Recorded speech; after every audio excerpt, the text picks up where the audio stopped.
6:24 on a Tuesday, the ABC 15 Health Insider taking you beyond the headlines so you understand the latest medical news, giving you expert advice from the medical professionals who know it, and see it every day in their work and study it so you can make the best, most informed decisions for the health of yourself and also your family. Now, as millions of people across Arizona and the country wait to get the COVID vaccine, slowly but surely we are seeing more glimmers of hope as more people get vaccinated. But if you're thinking it's going to be like a light switch and everything goes back to normal once you get that shot, think again.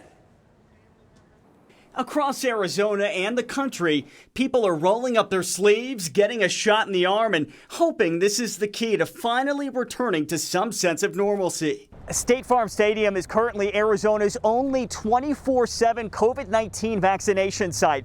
Officials here tell me that they can give out as many as 12,000 vaccinations a day. So the question now is, moving forward, for the thousands of people who have already gotten the shot, does this mean they can let their guards down? This is really important from a public health perspective.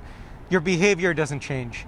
You know, I've been vaccinated. I'm very luckily gotten both of my shots, but my behavior has not changed on how I interact in the public or how I interact at home with other members that I don't live with. I'm still wearing a mask. I'm still social distancing. But why is that? Well, turns out there are a few reasons. For starters, even after getting both doses of the vaccine, in theory, you could still get COVID-19 because the vaccines are not 100% effective. They're close at around 95% and still did remarkably well at protecting people in clinical trials. But there's still that 5% chance you could get infected. Also, that 95% protection is not instantaneous. According to Dr. Piyush Gupta, it takes about 2 weeks for your body to develop the maximum immunity. So there's a chance you could catch COVID before your body has that extra layer of protection.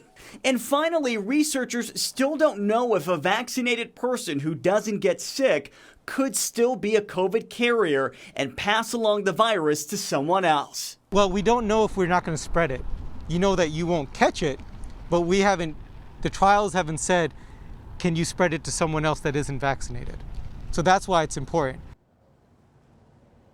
Okay, here's more context for you this morning. The flu shot is typically anywhere from 40 to 60% effective each year, according to the CDC. So to have these vaccines that are roughly 95% effective, developed in less than a year, is truly a seismic scientific and medical accomplishment.